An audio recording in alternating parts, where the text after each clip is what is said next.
Quanto mais negamos um crime, mais a consciência nos obriga a pensar nele.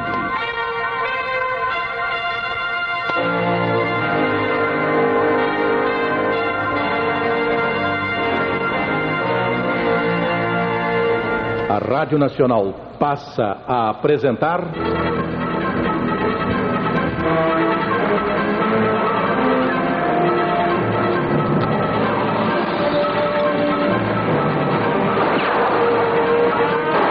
Teatro de Mistério.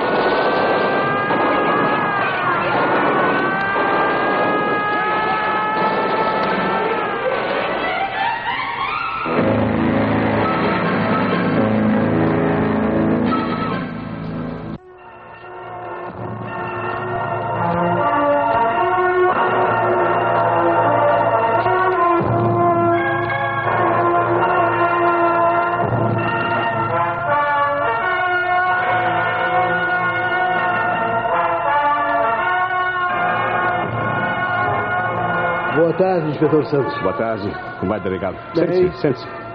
Que bons ventos o trazem ao Departamento de Polícia Judiciária. Ah, os ventos, inspetor. Precisamos da sua ajuda. O que aconteceu? Um latrocínio de grandes proporções na Barra da Guaratiba. Um assalto. Há um homem morto e 2 feridos. E teriam sido roubados cerca de 7 milhões de cruzeiros. Tudo isso? Sim. Bom, deve ter sido coisa séria. Na Barra de Guaratiba? Aconteceu numa estrada deserta no sopé do Morro da Boa Vista. Temos que apanhar na cidade o gerente de uma companhia e rumar para o local com alguns detetives. Vem conosco? Claro, claro. Mas não sabem que espécie de assalto foi? Ainda não conheço os detalhes do caso. Só sei que já se encontra no local um médico do Recreio dos Bandeirantes. O sujeito que vamos apanhar nos contará tudo. E depois rumaremos juntos para a Barra de Guaratiba. Não, espere. O senhor falou em Morro da Boa Vista? Sim. Será alguma coisa ligada à cidade modelo de Boa Vista? Cidade modelo? É. Não, uma companhia imobiliária está construindo uma espécie de cidade modelo entre o Morro de São João da Mantiqueira e o da Boa Vista. Se houve um assalto e roubaram tanto dinheiro... Tem razão. Deve ter sido alguma coisa ligada a essa companhia imobiliária. Ou, pelo menos, aos operários que trabalham na construção da cidade modelo. Peraí, agora é que eu estou ligando uma coisa a outra. Olha, segundo informações que obtivemos, foi assaltado o carro pagador da companhia.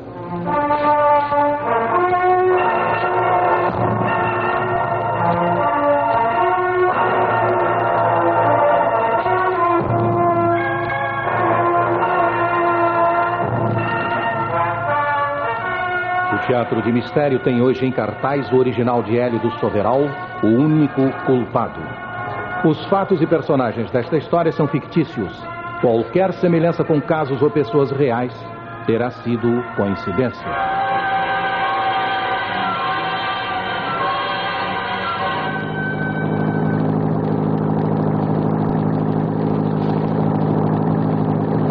É melhor seguirmos por Copacabana, Leblon e Gávea e depois pela Avenida Sernambetiba até a Estrada do Pontal. Ali eu lhes mostrarei onde fica a Estrada do Grumari. Foi lá que ocorreu o assalto? Foi. É uma estrada de trânsito precário, usada quase exclusivamente pelos veículos da nossa companhia. Este é o inspetor Santos, do Departamento de Polícia Judiciária. Prazer. Vai nos ajudar a esclarecer o caso. Ótimo, eu já o conheço de fama. Eu sou o gerente-geral da Companhia Imobiliária Boa Vista. Chamo-me Calmon. Eurico Calmon. Eurico Calmon. Uhum. Bom, agora que estamos a caminho do local, eu gostaria que o senhor me esclarecesse alguma coisa a respeito do assalto. Bem, ainda não estou bem informado, inspetor. Só lhe posso transmitir as informações que me deram pelo telefone. Como o senhor deve saber, nossa companhia está construindo uma cidade modelo nas fraldas do Morro da Boa Vista, a caminho da Barra de Guaratiba. Os trabalhos estão bastante adiantados e já existem até moradores no local. Mas é claro que a maioria do pessoal é constituída de engenheiros e operários contratados pela empresa. São tantos trabalhadores que formam uma verdadeira colônia.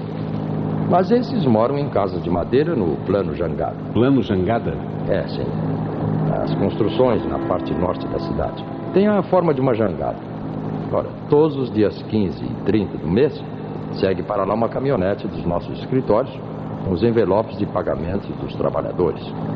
Foi essa caminhonete que assaltaram esta manhã. Compreendo. Hoje é dia de pagamento da quinzena, não? Pois é. Sempre havia 4 homens no carro pagador. O chofer, o caixa e 2 guardas. Hoje, porém, um dos guardas não compareceu ao serviço e seguiram na caminhonete apenas 3 homens. Quando tive notícias do assalto... Como? Não entendo. Como teve notícias do assalto? O engenheiro-chefe das obras, Dr. Meira Júnior, telefonou para o escritório onde eu me encontrava. Disse que achara a caminhonete parada no meio da estrada do Grumari e os homens fora de combate. E nenhum sinal dos envelopes com dinheiro. Quanto dinheiro havia nesses envelopes? Exatamente 7.200.000 cruzeiros, distribuídos por 1.100 envelopes. Desapareceram, inclusive, os vencimentos dos engenheiros. Tudo foi roubado, inspetor. O nosso prejuízo é tremendo. Esse Dr. Meira Júnior também mora na cidade modelo? Também. Tem um bangalô no plano Jangada, onde mora com a família. Disse ele que ouviu tiros na estrada e foi ver o que era, encontrando o guarda morto e os outros 2 homens feridos. Imediatamente solicitou a presença do Dr. Viçoso Neto, um médico que mora em Guaratiba, e telefonou para os nossos escritórios pedindo-me que avisasse a polícia. Foi o que eu fiz em seguida. E eu solicitei o auxílio do Departamento de Polícia Judiciária. O local fica no 5º Distrito Rodoviário, quase nos limites do 7º Distrito. O senhor tem certeza de que o guarda está morto? Absoluta. Deixa a mulher e filhos. Mas os outros 2 ocupantes do carro pagador estão vivos. E nos ajudarão a descobrir os miseráveis que fizeram isso.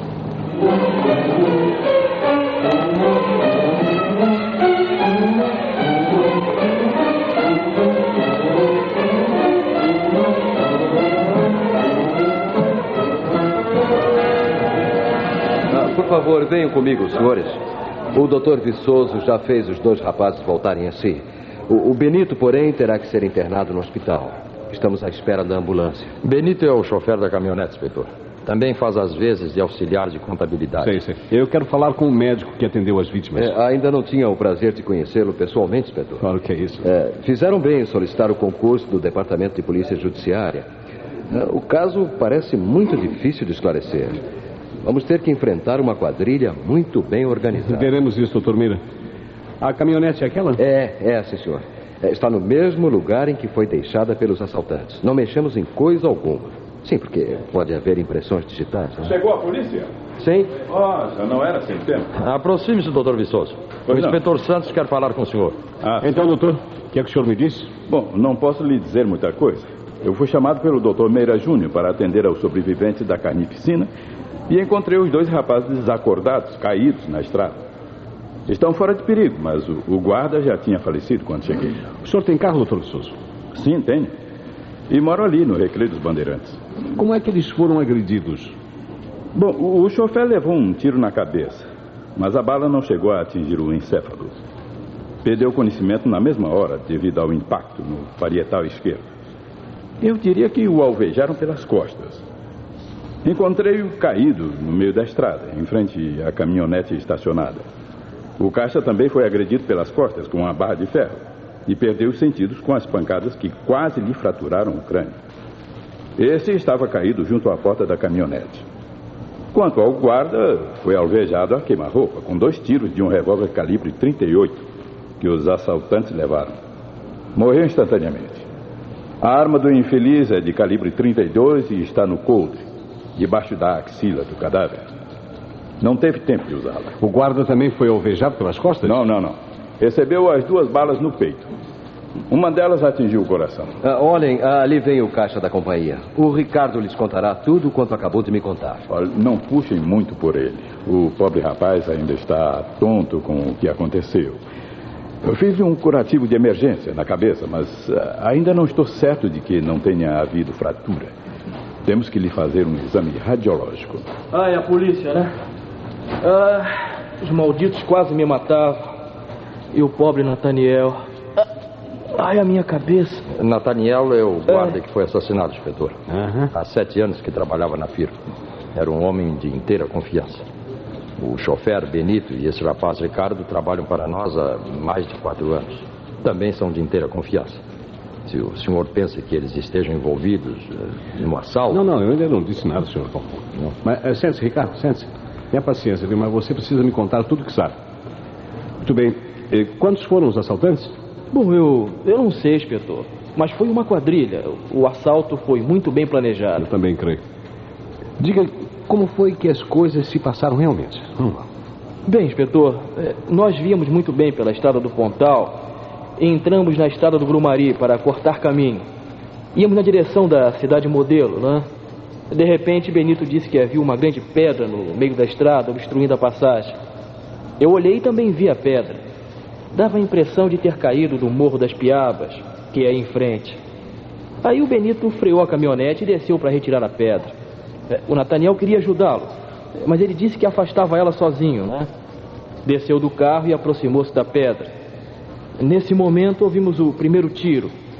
O Benito levou a mão à cabeça e caiu de bruços, não se mexendo mais.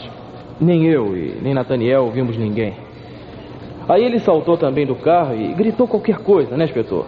A resposta foram 2 balas que o atingiram no peito. Um dos miseráveis tinha tirado do outro lado da estrada, bem perto da caminhonete. E o Nathaniel tombou morto. Eu não estava armado e não sabia o que fazer, né? Fiquei com medo, inspetor. Comecei a descer cautelosamente da caminhonete e me dirigi para o corpo do Nathaniel. Antes de chegar lá, porém, eu senti uma dor tremenda aqui na nuca e perdi os sentidos. Alguém, uma terceira pessoa, é claro, me agredira pelas costas. Eu não sei de mais nada. Não chegou a ver nenhum dos assaltantes? Bom, eu vi um deles, sim, senhor.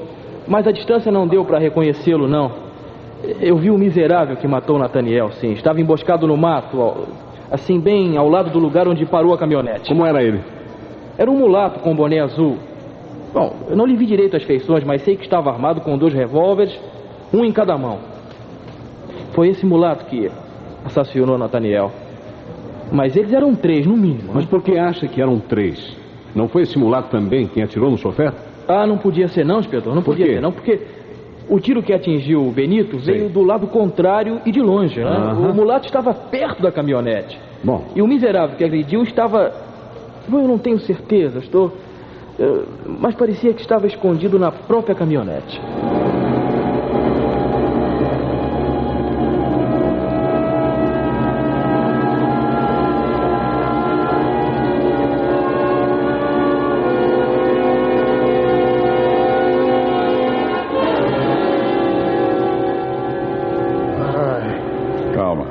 Minha cabeça, escapei por pouco. Tenha calma. Estou enxergando direito, não? A ambulância não demora. Vou lhe dar outra injeção sedativa. Você é o chofer do carro pagador, não é, Benito? É, senhor, sou eu. Sou eu sempre que dirijo a caminhonete. Mas é a primeira vez que nos assaltam. Parece que os bandidos sabiam que o Dilermando não estava conosco. Dilermando é o guarda que faltou ao serviço. É. Por isso havia apenas 3 homens no carro, quando devia haver 4. Eu não posso dizer nada à polícia, não, doutor. Eu fui o primeiro a ser agredido, sabe? E me alvejaram a traição, hein, quando eu estava a descoberto no meio da estrada. Nós íamos a caminho da cidade modelo, nós íamos por aqui, como de costume. Foi aí que quando eu vi aquela pedra no meio do caminho. Não é muito grande não, né? Mas tapava a passagem.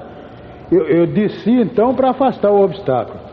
O Nathaniel quis descer comigo, mas eu não achei necessário, não. Eu sou alterofilista, aquilo não era problema para mim, não. Eu desci e estava estudando o jeito de empurrar a pedra.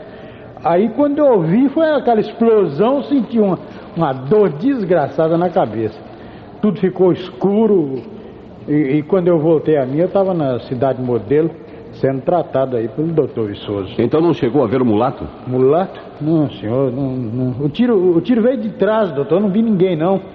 Os assaltantes deviam estar todos eles escondidos no mato, emboscados lá. Isso é tudo quanto eu posso dizer. É o bastante, rapaz. Seu depoimento confere com o do Caixa. Agora, delegado, vamos voltar ao local do assalto. Eu quero ver de perto esse poético obstáculo da estrada do Grumari. Poético obstáculo? É. O senhor está brincando, inspetor? Não. Segundo Carlos Drummond de Andrade, há sempre uma pedra no caminho.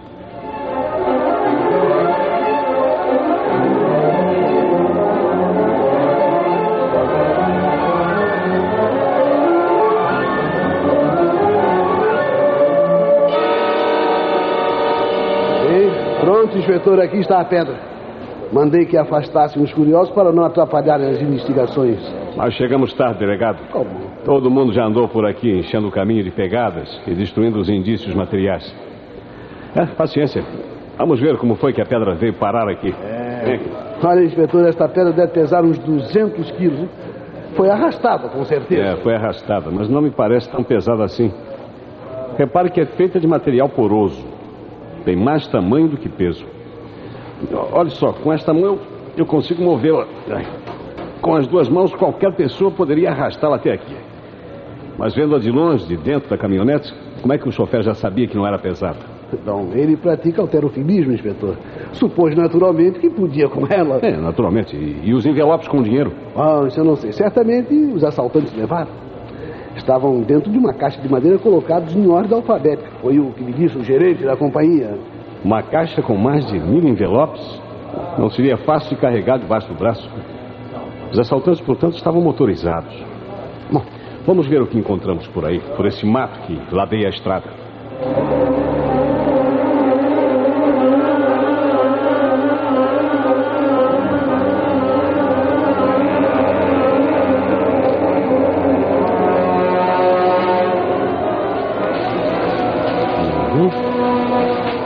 Pegadas, né? Quem saem dali se juntam ali adiante. 2 séries de pegadas diferentes. Deixa eu ver. Sim, sapatos de borracha e botas.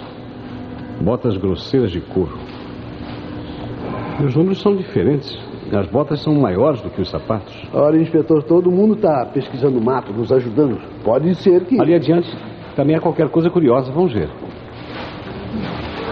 Os arbustos estão quebrados, como se alguma coisa pesada... Sim, um carro pequeno poderia ter deixado estes sinais. Um carrinho que teria saído da estrada e depois voltado para o mesmo lugar. Olha aqui, delegado. Marcas de pneus um pouco apagadas. Foi um carro, sim. Os assaltantes estavam motorizados. Inspetor! Inspetor! Aí vem o doutor Meira. Traz qualquer coisa na mão, né? Inspetor, vejam o que encontramos no meio do mato. Eu achei um par e 2 operários da cidade modelo acharam outro. Interessante, né? Um par de sapatos com saltos de borracha e um par de botas ordinárias. E ambos os calçados são novinhos em folha, né? Venham aqui, inspetor. Aqui ao lado das marcas dos pneus. O que foi, delegado? Olha aí. Estão vendo? Aqui também há uns buracos redondos e outras pegadas, né? São 3, afinal de contas. E umas diferentes das outras. Essas me parecem muito esquisitas, né, inspetor? Saltos, delegado. Sapatos de mulher. Também há uma mulher envolvida no caso. Mulher? Isso complica tudo. Se foi alguém da cidade modelo... Não. Há pouquíssimas mulheres em Boa Vista. Não deve ter sido gente de lá, não. Doutor Meira, o senhor não me contou como foi que encontrou a caminhonete abandonada e os homens caídos no caminho. Doutor Calmon disse que o senhor ouviu os tiros. É verdade, sim. Por acaso, eu estava aqui perto. Isto é, eu estava no fim da estrada do Grumari, a meio caminho do Plano Jangada. Era 12:00, aproximadamente. Eu ouvi um tiro, mas eu não dei importância, porque também podia ser a descarga da caminhonete. Estávamos à espera do carro pagador. Mas logo em seguida, eu ouvi mais 2 tiros. Isso me decidiu a correr para cá. Veio a pé, doutor Meira? Nesse caso deve ter demorado algum tempo, né? Eu demorei talvez uns 5 minutos. Cheguei e vi primeiro o guarda Nathaniel morto na beira da estrada. Em seguida, eu vi o Ricardo caído perto da caminhonete com a cabeça cheia de sangue.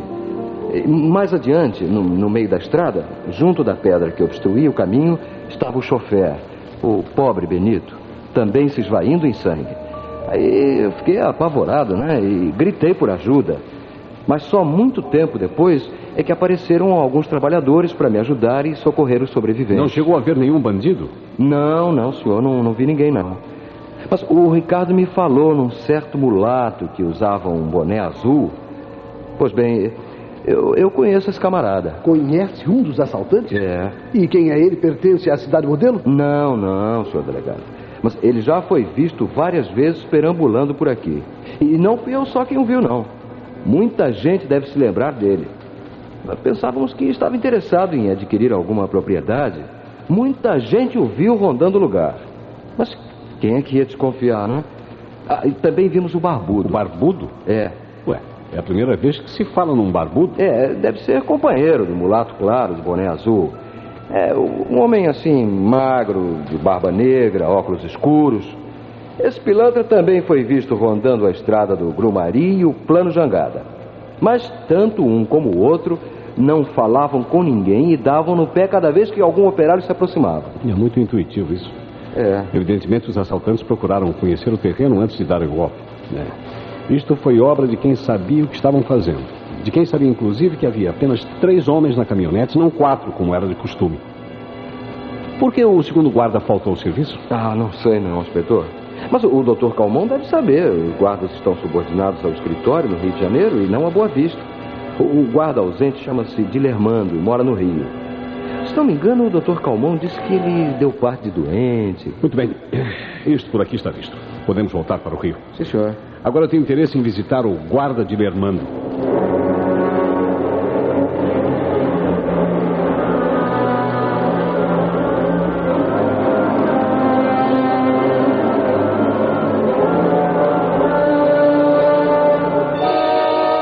Eu sou o Dilermando, inspetor.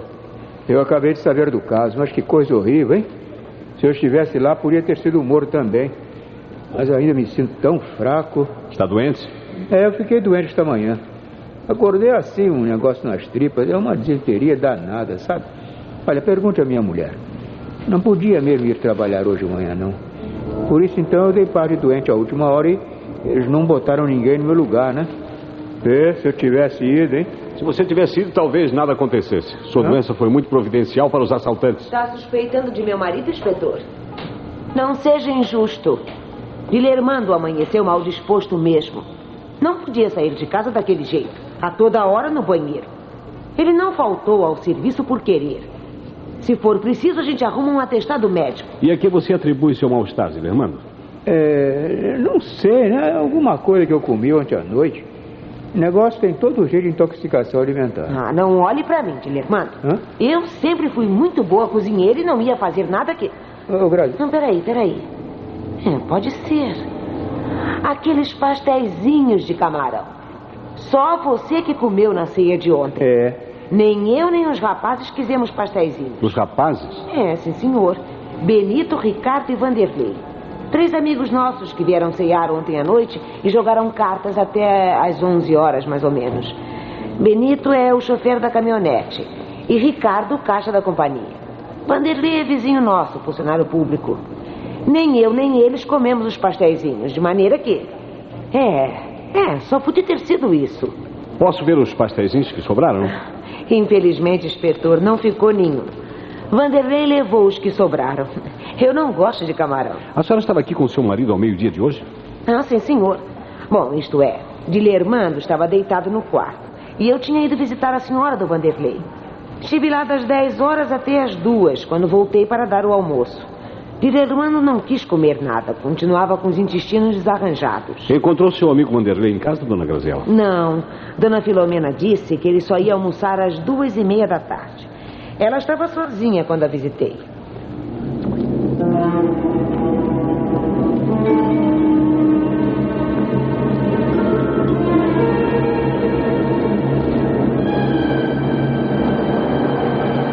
Sente-se melhor, Ricardo?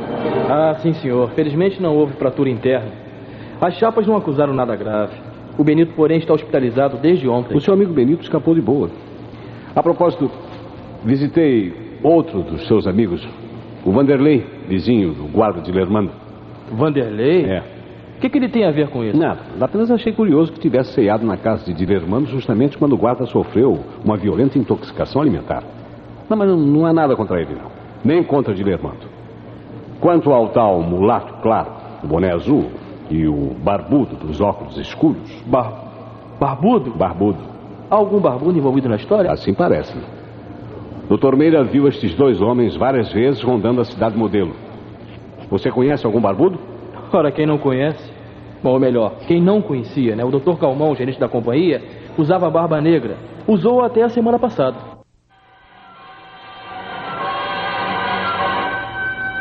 Já temos uma pista dos assaltantes do carro pagador, inspetor. É mesmo, delegado? Sim. E qual é? O carrinho no qual os 3 fugiram depois do golpe.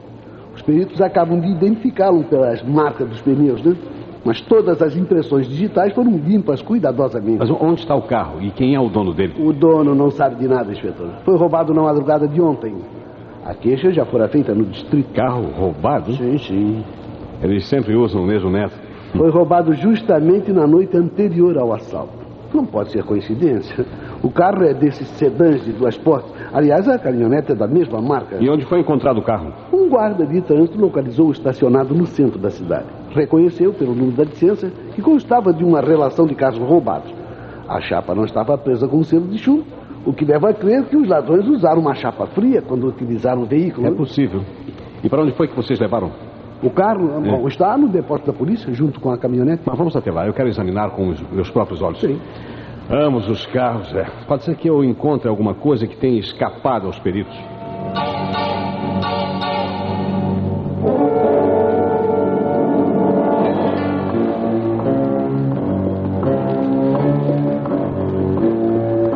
Os peritos fizeram o serviço completo, inspetor. Só faltou desmontarem o carro, não é verdade?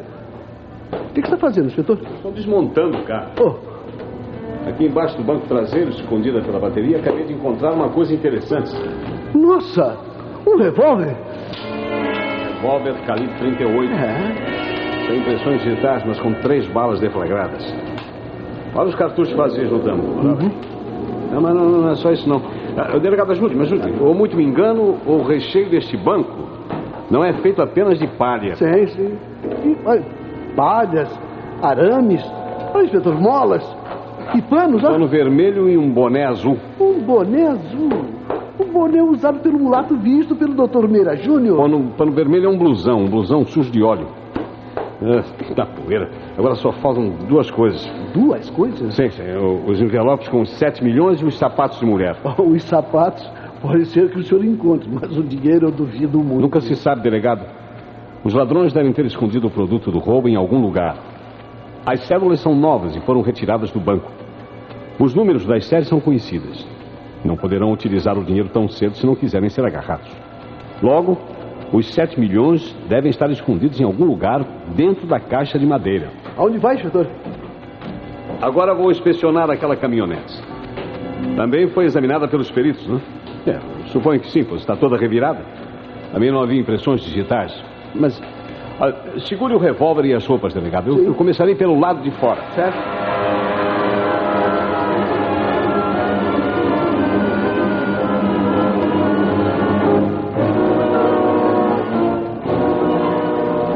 O senhor parece muito interessado nesse gancho de ferro. Encontrou alguma pista aí? Sim, delegado. Este pegador de ferro tem manchas de sangue. Aí, ao lado do assento do motorista. Mas ninguém se machucou dentro da caminhonete, inspetor. O chofer foi alvejado no meio da estrada. O guarda foi morto no mato. E o caixa foi agredido na saída do carro. Por isso é que estas pequeninas manchas de sangue são curiosas. Esse pegador de ferro estava parafusado à carroceria e não podia ter sido removido e usado como arma. Mas não podia... É estranho, não acha? Assim como são estranhos esses arranhões no piso da caminhonete, na direção da porta lateral direita. E dos envelopes nem sinal, hein? Nem sinal. Não foi aqui que os assaltantes esconderam o dinheiro. Mas como não jogaram fora a caixa, talvez seja fácil encontrá-lo. Meu receio era que eles tivessem dividido o produto do roubo, tornando mais trabalhosas as buscas das diversas quantias. Pelo jeito, ainda não houve divisão. E todo o dinheiro deve estar num único lugar. Mas só Deus sabe onde. Delegado, talvez o meu anjo da guarda também saiba. Ele me ajuda muito nestas ocasiões. 1000 e tantos envelopes fazem um volume razoável. E ainda por cima a caixa de madeira. Pensei, eu já sei onde procurar o dinheiro. Tem que estar escondido em Guaratiba.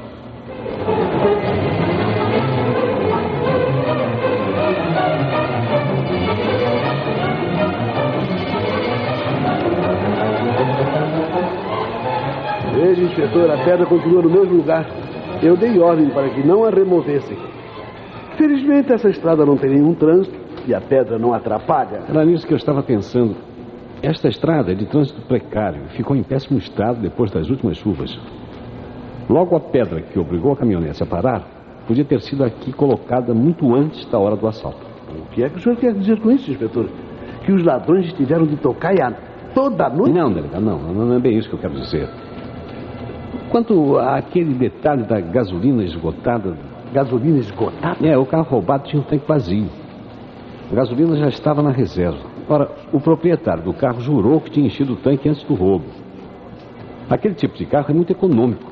Com um tanque de gasolina, poderia ter feito 2 vezes a viagem a Guaratiba. Delegado. A minha ideia é de que os assaltantes andaram rondando a madrugada toda. Estiveram aqui para preparar o terreno, depois para cometer o assalto. Compreendo. Tinham que estabelecer algum álibi na cidade. Isso mesmo. E o dinheiro? Então vamos refletir. Nenhum lugar melhor para esconder uma caixa de dinheiro do que o mato.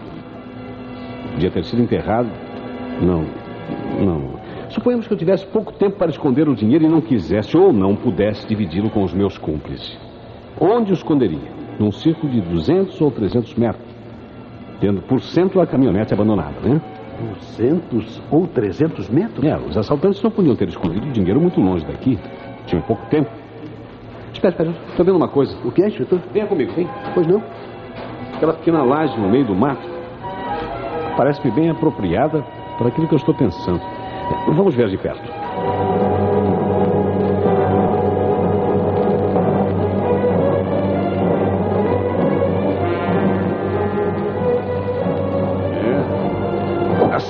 Percebendo?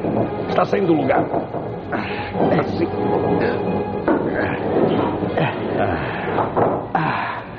Parecia mais pesada do que era na realidade. Inspetor, há qualquer coisa escura nesse buraco por baixo da laje? Não me enganei. Raciocinando como os assaltantes. Esta é a caixa dos envelopes. E está recheada de envelopes com dinheiro. Conseguimos recuperar o produto do roubo. Sim, vamos retirar. Isso. Pronto. Aqui. Há outras coisas interessantes por baixo da caixa. Um par de óculos escuros, uma barba postiça e um par de sapatos de mulher. Aqui tem o resto do material utilizado pelos ladrões. Mas falta o mais difícil, inspetor. Falta saber quem são eles.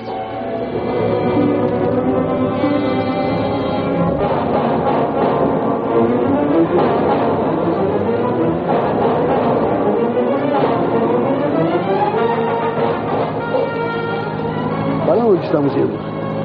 Eu vou à sede da Companhia Imobiliária Boa Vista. Vou falar com o gerente geral. Como sabe, fica na Rua da Quitanda, perto de onde encontraram um carro roubado. O senhor deve seguir a pista dos sapatos, não? Não adianta, inspetor. Eu já lhe disse que aqueles sapatos de sola de borracha e aquelas botas grosseiras foram compradas numa feira. Ninguém sabe quem os comprou. Refiro-me aos sapatos de mulher que acabamos de encontrar junto com o dinheiro. No interior dos sapatos, que estão novinhos em folha, há uma etiqueta onde se pode ver o nome da fábrica. Ora, se não me engano, é a própria fábrica quem vende esse tipo de sapatos numa loja da Avenida Rio Branco. Deixe-me na Rua da Quitanda e vá visitar a loja. É muito possível que os sapatos tenham sido adquiridos nestes dias mais chegados.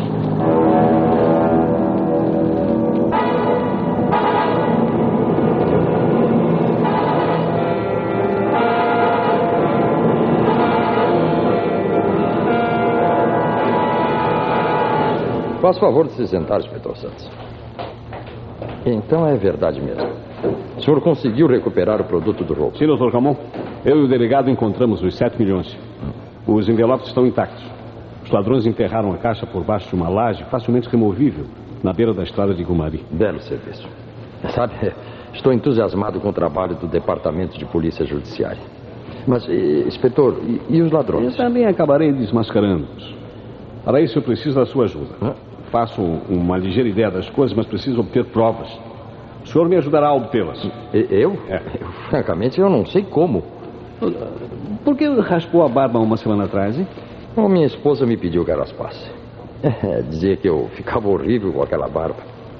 Aliás, foi uma surpresa para todos na companhia quando eu apareci com a cara raspada. Uma surpresa para todos? Uhum. Era o que eu esperava. É? Ninguém sabia que o senhor ia tirar a barba. Mas o que tem isso a ver com o assalto? O senhor pretende insinuar que eu era o barbudo dos óculos visto pelo Meira Júnior? É absurdo, inspetor. Se fosse eu, teria me reconhecido logo. É o que eu pensava, doutor Calmon. Assim como aquele mulato de boné azul. Sei onde o senhor quer chegar. Benito e Ricardo são claros, mas o meu chofer... Seu chofer? Sim, eu tenho um chofer mulato, com as características do homem descrito pelo Meira. Usa de vez em quando blusões vermelhos, mas nunca bonés azuis. Além disso, o Esquerdinha tem um álibi para o meio-dia de ontem. O apelido dele é Esquerdinha? Uhum. Qual é o álibi? Desde anteontem, que está em São Paulo, visitando a mãe doente. Dispensei-o e ele partiu levando meu carro. Mas isso não é tudo, inspetor. Acontece que ontem, às 11h30 da manhã, quase na hora do assalto, Esquerdinha telefonou de São Paulo dando notícias da família e dizendo que voltará hoje. O senhor pode verificar a ligação na companhia telefônica. Aliás, todos os funcionários do escritório ouviram-me falar com ele. Acredito, Dr. Calmon. Podemos inocentar o Esquerdinha. Não é ele o mulato, claro, visto pelo Dr. Meira Júnior e pelos trabalhadores da cidade moderna. Nem sou eu o homem das barbas negras. Aliás, o Meira me disse que viu esse barbudo pela última vez no sábado passado. E eu já tinha feito a barba na sexta-feira sem ninguém saber. Só na segunda-feira que souberam que eu tinha raspado a barba. Sim, é isso. Não há a menor dúvida de que os assaltantes do carro pagador quiseram comprometer o senhor e o seu chofer, adotando uma aparência física semelhante à dos senhores. Mas, como não sabiam que o Esquerdinha tinha ido para São Paulo e que o senhor tinha cortado a barba, é isso aí. Quiseram comprometê-los. Algum dos funcionários da companhia possui automóvel? O senhor se refere ao caixa e ao chofer, que também é auxiliar de tesoureiro? Não. Nenhum deles tem carro. Benito já teve carro de praça, mas vendeu quando a gasolina começou a subir muito de preço. Ricardo também teve carro, mas não tem mais. Quanto ao guarda assassinado, esse jamais dirigiu um carro. Nenhum outro funcionário da tesouraria possui carteira de chofer. Quanto ao Esquerdinha, inspetor, eu quero esclarecer mais uma coisa. Ele é mulato, usa blusões vermelhos, mas nunca usou boné. Nem azul, nem de nenhuma outra cor. Eu imaginei isso também, Dr. Calmon. O boné foi usado apenas para encobrir as feições de mulato visto pelo Dr. Meira e deixá-lo na dúvida sobre a sua identidade. Tenho a certeza de que não era o Esquerdinha.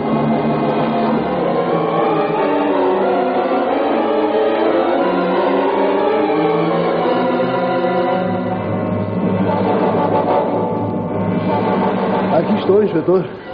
Segui a pista dos sapatos da mulher. O senhor acertou, hein? A fábrica vende os sapatos numa loja da avenida. Mas aquele par de número 39 foi comprado por um homem. Tudo combina. Tudo caminha para uma boa solução. Esse homem era o barbudo, não era? Ou seria o mulato? Era o mulato. O dono da loja lembra-se bem dele porque achou estranho o seu comportamento. Escondia as feições, mas deu para ver que era um mulato escuro e com boné azul. Camisa vermelha? A camisa vermelha. Mas não é só isso. Também foi esse mulato que comprou aquele revólver calibre 38 no estado do Rio. Seguimos a pista da arma acusada para matar o guarda e ferir o chofer.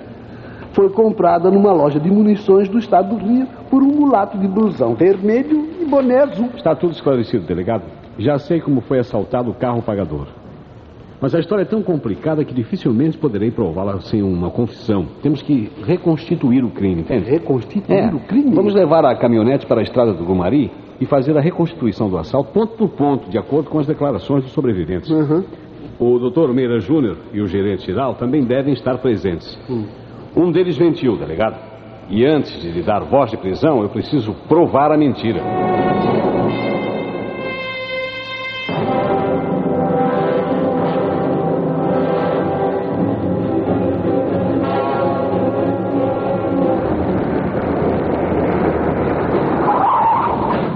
Pronto, inspetor. Foi aqui que a caminhonete parou. Olha lá, a pedra continua no meio do caminho, obstruindo a passagem. Confere, Benito. Foi aqui que você freou o carro? Foi aqui mesmo, sim, senhor. A pedra ficou bem na nossa frente. O pobre do Nathaniel estava aí de pé, onde o senhor está. Ótimo. Vamos fazer de conta que eu sou o guarda assassinado. A caminhonete parou. E o que foi que vocês fizeram? Eu disse que eu ia tirar a pedra do caminho. Eu vou com você, Benito. O que foi que você respondeu? Eu disse que não precisava, não. E você, Ricardo, o que foi que você disse? Disse que queria ver o corpo de Benito, né? Pode descer, Benito. E coloque-se no lugar onde estava quando foi alvejado pelas costas. Senhor. Não, espera. Antes de descer, esclareça-me um ponto. Sim, senhor. A vidraça esquerda da caminhonete estava levantada ou abaixada? Abaixada, sim, senhor. Eu sempre dirijo com a janela aberta. Então, com licença, eu vou para junto da pedra. Ele está procedendo exatamente como antes, Ricardo? Sim, senhor. Foi assim mesmo. Olha, lá está ele, no lugar onde caiu. Foi ali que caiu, não é? Era o que eu pensava. Bom, o tiro partiu do outro lado da estrada. Aí o Nathaniel desceu para verificar e foi alvejado com 2 tiros. Bem ali adiante, onde seu cadáver foi encontrado pelo Dr. Meira.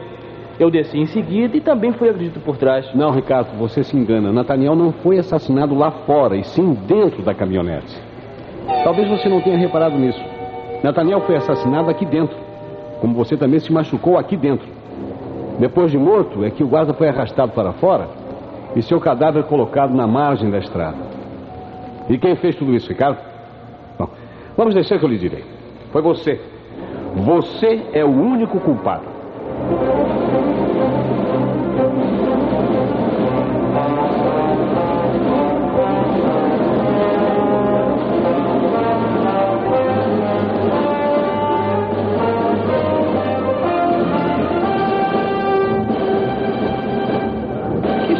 Dizendo, inspetor?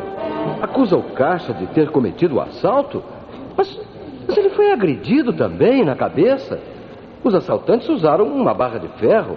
E quando o encontrei, estava banhado em sangue. Os ferimentos foram superficiais, Dr. Meira. Simples pancadas na pele que ele mesmo podia ter infligido. Sei. Encontrei um local em que Ricardo bateu com a cabeça propositadamente para fingir que tinha sofrido uma agressão. Teve muito sangue frio esse moço. E muita coragem também, viu? Você está sonhando, inspetor? Não pode provar nada disso. Foram 3 os assaltantes, 3. Um mulato, um barbudo e uma mulher. Eu sozinho nunca poderia fazer o papel dos 3 bandidos. Poderia sim. A prova é que o fez. Dr. Meira nos disse que demorou 5 minutos a aparecer no local, depois de ter ouvido os tiros. Foram os 5 minutos de que você necessitou para esconder o dinheiro e os disfarces utilizados para fazer crer numa quadrilha. Na realidade, você é o mulato, é o barbudo. E também é a mulher. Nunca existiu outro assaltante senão você. Inspetor, conta a história. Eu não entendi nada. Mas é fácil de entender. Descobri tudo quando percebi que na posição em que se encontrava, junto à pedra, o chofer só poderia ter sido alvejado no parietal esquerdo por alguém que se encontrasse dentro da caminhonete. Ele dava as costas para os companheiros e foi alvejado pelas costas. Então isso me deu uma ideia. O resto foi fácil. Os assaltantes, ou pelo menos um dos assaltantes, tinha que estar dentro do carro ou muito próximo dele. Nunca do outro lado da estrada, como nos disse Ricardo. Também encontrei riscos dos sapatos do guarda assassinado no piso da caminhonete, demonstrando que o corpo fora arrastado para fora. Querem saber como realmente ocorreu o assalto? Sim, claro, quero. Eu vou lhes contar. Você, Ricardo, pode me emendar se achar que me enganei, hein? O senhor está dizendo tolices, não fui eu, tudo isso é bobagem. Eu não podia... Você trabalha como caixa na companhia há 4 anos, mas sempre sonhou ser alguma coisa mais do que isso. O dinheiro fascinava, até que decidiu cometer um assalto perfeito. Foi tudo muito bem planejado, como você mesmo teve ocasião de dizer. Para começar, preparou um ambiente criando 2 tipos de espiões misteriosos, um mulato e um barbudo que rondavam a cidade modelo. Seu intuito era comprometer o gerente da empresa e o seu chofer. Mas esses 2 espiões nunca foram vistos juntos. Um dia aparecia o mulato e no outro aparecia o barbudo. Mas era sempre você. Foi você quem comprou os sapatos de sola de borracha, as botas grosseiras e os sapatos de mulher, com os quais fez aquelas pegadas a confundir a polícia. Só que, ao se pintar de mulato, desta vez você carregou um pouco nas tintas. Por isso, o dono da loja de sapatos falou num mulato escuro, quando o Dr. Meira tinha visto um mulato claro. Na noite anterior ao assalto, você ceou com o guarda de Lermando e encheu de sulfato de sódio os pastéisinhos de camarão que ele comeu. Tinha que se livrar de um dos guardas para que tudo corresse de acordo com os planos. Não foi sulfato de sódio. O senhor não pode provar que tenha sido. Fosse o que fosse, causou uma desinteria no guarda e ele faltou ao serviço. Viajaram, pois, apenas 3 homens na caminhonete. Antes, você já tinha roubado aquele pequeno carro e vindo ao local para fazer as pegadas e colocar a pedra no caminho. Esteve aqui preparando o ambiente e voltou à cidade de madrugada, largando o carro na rua da quitanda com os sapatos de mulher e as roupas do mulato misterioso. Mas, como estava dizendo, apenas vocês 3 viajaram no carro pagador na manhã seguinte. Você, armado com o 38, ia sentado atrás do chofer e o guarda ia a seu lado com o 32 de baixo, assim da axila. Chegaram à estrada do Grumari e tudo aconteceu conforme o previsto. Benito saltou para afastar a pedra e você o alvejou com um tiro na cabeça através da janela da caminhonete. Espantado com o inopinado da cena, Nathaniel nem teve tempo para sacar a arma. Você voltou-se para ele e o assassinou com 2 tiros no peito dentro da caminhonete. Em seguida, arrastou o cadáver para a margem da estrada e foi esconder a caixa com o dinheiro debaixo de uma laje anteriormente preparada. Teve apenas 5 minutos para agir antes que chegasse o Dr. Meira. Por isso eu sabia que o dinheiro tinha que estar por perto. Feito isso, você voltou à caminhonete e bateu violentamente com a própria cabeça no gancho de ferro do banco do chofer, produzindo escoriações na nuca e na base do crânio. E descendo do carro, exagerou os seus padecimentos, fingindo que perderam os sentidos. Tudo isso é muito bonito, mas não prova nada. Eu nunca poderia ter feito o papel de mulato. Meus cabelos são louros e mesmo que eu pintasse o rosto... Seus cabelos são louros, Ricardo, mas seu boné era azul. Para que é que o mulato usaria um boné azul enterrado na cabeça, se não para ocultar os cabelos louros? Maldito! Mas você não me apoia, não! Desgraçado, fugiu! Saiam da frente que eu vou atirar! Não atire, não. Lá vai ele. Não, entrou na caminhonete e vai escapar, inspetor. Será difícil, doutor Meira. Nenhum carro anda sem motor. E ele não terá tempo de fazer uma ligação direta. Olhem, a chave do carro está comigo.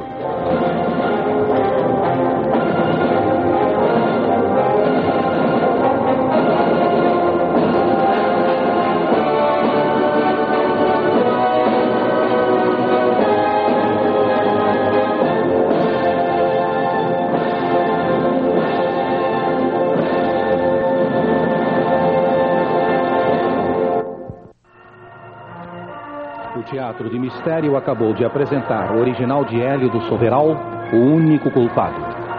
No programa de hoje tomaram parte os seguintes artistas: Carlos Leão, gerente; Milton da Mata foi o Meira; Orlando Melo, médico; Laio Júnior, Ricardo; Geraldo Velar, Dilermando; Nelly Amaral, Graziella; Geraldo Luz, Benito; delegado Navarro de Andrade; Inspetor Santos, como sempre, Domício Costa; locutor Aurélio de Andrade; contra-regra de Jorge Moreira; operador Valdomiro Santos; sonoplasta José Marques; ensaio e direção de rádio-teatro José Valuzzi; autor Hélio do Soveral; supervisão Domício Costa.